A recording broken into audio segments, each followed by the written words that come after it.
Pero ang tanong ngayon is, ngayong inendurso na ni Inday Sara si Mangga Amy Marcos, iboboto ba natin siya? Pero bago natin sagutin yon, bakit nga ba ang Inday Sara nag-endurso pa kay Amy Marcos? Isa po talaga ako sa nagtanong sa kanya.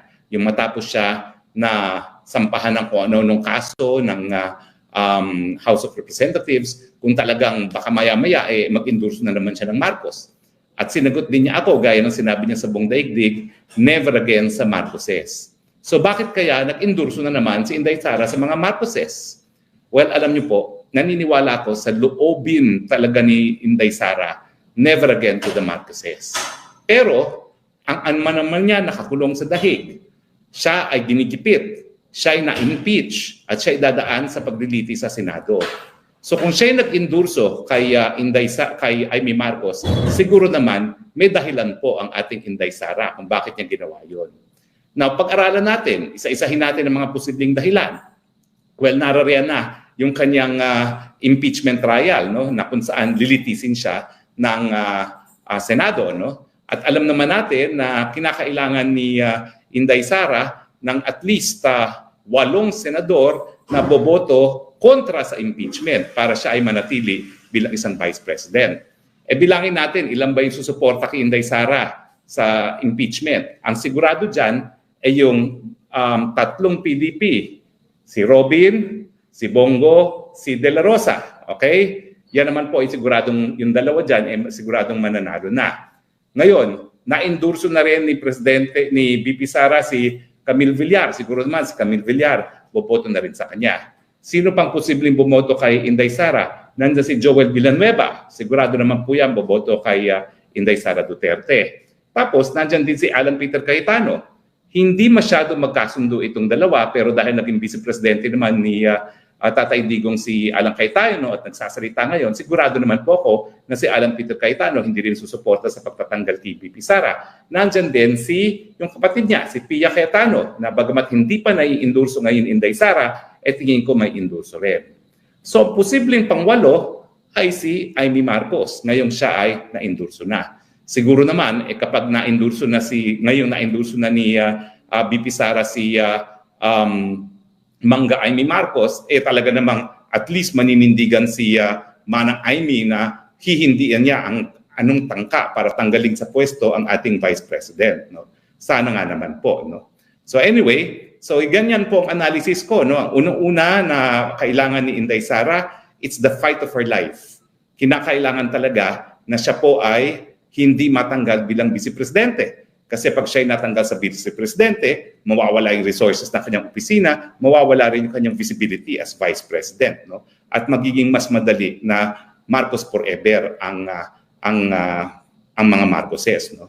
Pero bukod pa sa impeachment, ano pang mga dahilan kung bakit kaya inendurso ni VP Sara si Amy Marcos? Well, bukod po dyan, narariyan yung naging papel ni Amy Marcos doon sa investigasyon sa kung paano nakidnap ang dating Presidente Rodrigo Roa Duterte. Ako naman po ako'y sumasang-ayon dun sa sinabi ni Mama Hanilet na ano pa bang gusto niyang malaman. Alam naman ng lahat, nakita naman natin sa telebisyon kung paano ginawa yung kidnapping ni Tatay Digong. No? Totoo po yan. Pero at least lumabas yung mga detalye kung sino-sino talaga ang mga nagplano. At ngayon lumalabas talaga na bagamat inaako yan ni Secretary Boying Remulla, talagang ang order ay nanggaling talaga sa Malacanang at the highest level. At alam natin na ang ginamit nilang instrumento ay isang tao na napakalapit sa First Lady natin ngayon, kay Lisa Araneta Marcos, itong Ambassador Lacanilao, na ang kanyang opisina pala ay Special Envoy on Transnational Crime, sila nakipagtulungan sa Interpol. At nalaman natin na wala naman talagang Interpol Red Notice, meron lang diffusion notice na Pilipinas pa ang nagpadala. So ibig sabihin, parang humingi ng tulong ang Pilipinas sa kanyang sarili para iparesto itong si Tatay Digong. At nalaman din natin na talagang bagamat sinasabi ng mga kapulisan ang order na isakay sa eroplano si Tatay Digong ay nanggaling sa PNP chief, hindi naman para desisyonan lamang ng PNP chief yan. Siyempre yan po ay plano talaga ng presidente mismo at wala ng iba na po pwedeng masisi sa ganyang mga pangyayari. So, totoo po ang sinasabi ni Ma'am Hanilet na alam na naman natin mga pangyayari. Pero sa pamamagitan ng ganyang pagkakaroon ng hearing, na detalye kung ano yung mga karumal-dumal nga na mga pangyayari dyan sa Senado. No? So let's give credit where it is due dahil po pwede naman na nagbingi-bingihan at nagbulag-bulangan din si Amy Marcos pero siya naman po ay nanindigan. At siyempre, siya po ay bumitiw na rin sa alyansa. So kaya nga po, 11 na lang ang kandidato ng alyansa dahil umalis na nga po si Amy Marcos sa opisyal na kandidato ng alyansa. At tama lang naman siguro na arugain ni VP Sara. Pero ano ba tingin nyo? Sa tingin nyo ba ay tinuturing talagang malapit na kaibigan ni Inday Sara itong si Mangga? Well, alam nyo, yung sandaling nagkasama kami sa Hague, nagkaroon ako ng bagong perspective dito kay VP Sara. Meron pala siyang distinction sa mga tunay na kaibigan at ang mga tunay na kaibigan niya ang hindi talaga nasa larangan ng politika at meron din siya mga political friends. At sa tingin ko, ang tingin niya kay Amy Marcos ay political friend na talagang alam naman niya na mga political friends ay narariyan lamang kung meron din silang silbi sa iyo. At hindi ito yung mga tao talaga na pagkakatiwalaan mo with your own life. So sa tingin ko, ganyan ang tingin ni Inday Sara kay Mangga. Hindi para pagkatiwalaan si Mangga sa kanyang buhay, pero alam niya na sa politika, talagang kinakailangan lang magkaroon ng alyado. Kumbaga, scratch your back at scratch your back.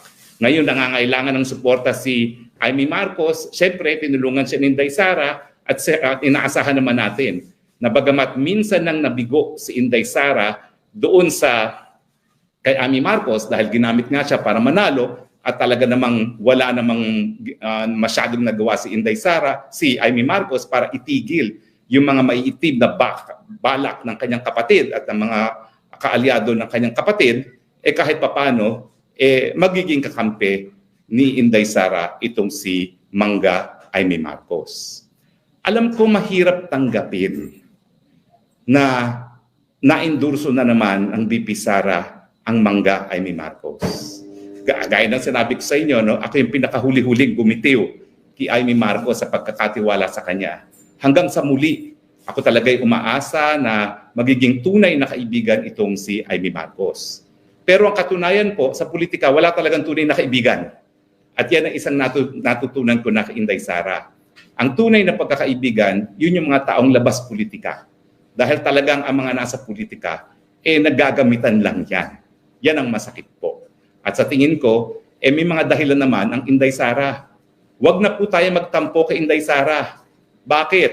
Ang mga tatay ba natin, nakakulong ngayon sa dahig? Hindi. Ang ating posisyon ba ngayon ay nasa banta na matapos na dahil ikaw ay na-impeach na? Hindi. So kung Inday Sara na ang ama ay nasa kulungan sa dahig at kung si Inday Sara na siyang in-impeach na at dadaan sa paglilitis sa Senado ay nag-endorso pa rin kay Amy Marcos, sino ba naman tayo para tumutol? Hindi ko naman po sinasabi na hindi pwedeng magkamali si Inday Sara Duterte. In fact, nung sumunod ako sa kanya sa unit team, talaga alam naman natin na nagkamali si Inday Sara Duterte dyan. No? Pero sa ngayon, tingin ko naman, natuto na ng leksyon si Inday Sara. Kung dati madali siya magtiwala, ngayon hindi na madali magtiwala. Kung siya ay nag-endorso, meron ngayon siyang dahilan. At ito ay dahilan na naman sa larangan ng politika. So tama na po ang pagtatampo, tanggapin na lang natin na sa politika talaga, kinakailangan magkaroon ng ganitong mga moves, kumbaga. Dahil sa politika talaga, kinakailangan may kakampi ka pag kailangan mo talaga ng kakampi, pero alam mo kung sino talaga ang tunay na mga kaibigan. Sa mga pinagdadaanan ko, kilala ko na rin po ang aking mga tunay na kaibigan. Sa totoo lang po, ako yung membro ng Kongreso, akala ko ang dami kong kaibigan dyan sa Kongreso. Pero nung naglitis ang mga WAD committee, kung sino pa yung mga akalain kong mga kaibigan, unang-una, yung mga tinuturing kong pinakamalalapit na kaibigan, ni minsan hindi nagpakita sa hearing ng Quad Committee para ako'y saklolohan. The best that they could do was wag nang sumipot sa mga hearing. Pero hindi yun ang kinakailangan ko. Ang kinakailangan ko, rest back. Pero none of those whom I considered to be my closest friends in Congress were there.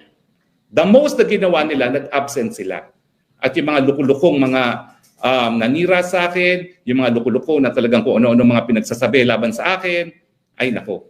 Bagamat hindi ko naman sila tinuring talagang kaibigan kahit kailan, hindi ko naman akalain na tuturingin akong kalaban. Pero alam nyo, money talks talaga sa politika. Lahat naman mga nangyari sa akin, dahil pera-pera din po yan. Nadaan sila sa pera-pera. Marumi po talaga ang politika. Pero ang problema, kung hindi naman makikilahok ang mga merong malinis na puso at malinis na mga pagkatao sa politika, hahayaan na lang ba natin ang puro mga puwersa ng kadiliman ang malalagay sa posisyon? Lalo naman pong pupunta sa kangkungan ng ating bayan kung hahayaan na lang natin ang puwersa ng kadiliman ang palaging magharing uri sa larangan ng politika. Naniniwala pa rin po ako na kinakailangan natin ang isang tao na malinis ang pagkatao gaya ni Inday Sara Duterte.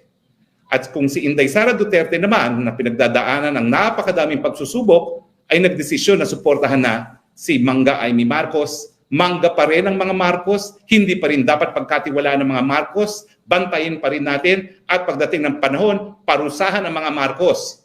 Pero sa ngayon, may kadahilanan po ang Inday Sara, kaya niya iniendorso ang Amy Marcos, suportahan na lang po natin ang ating Inday Sara Duterte. Yan din po yung aking nasabi nung sumunod nga ako sa Uniteam. Pero kung hindi naman namin nadaanan ni Inday Sara yung pagtataksil ng mga Marcoses, bagamat kami po ay nakisapi sa kanila sa Uniteam, malalaman ba natin kung ano talagang budhi ang mga Marcoses? Ngayon walang kaduda-duda po. Bagamat nandyan si Amy Marcos na panandalian, na binibigay ng suporta sa Duterte, hindi na pumaalis sa isipan natin na hindi talaga pwedeng tuluyang pagkatiwalaan ang mga Marcoses. Nasa dugo na po nila yan. Nasa dugo na nila yan na magnakaw, nasa dugo na nila yan na magpasasa sa pwesto. Pero sa ngayon po, kinakailangan ni Inday Sara si Mangga Marcos, Mangga Amy, suportahan na lang po natin siya. Nang sa ganun naman po, makatulong tayo sa napakadaming pagsubok ni Inday Sara Duterte.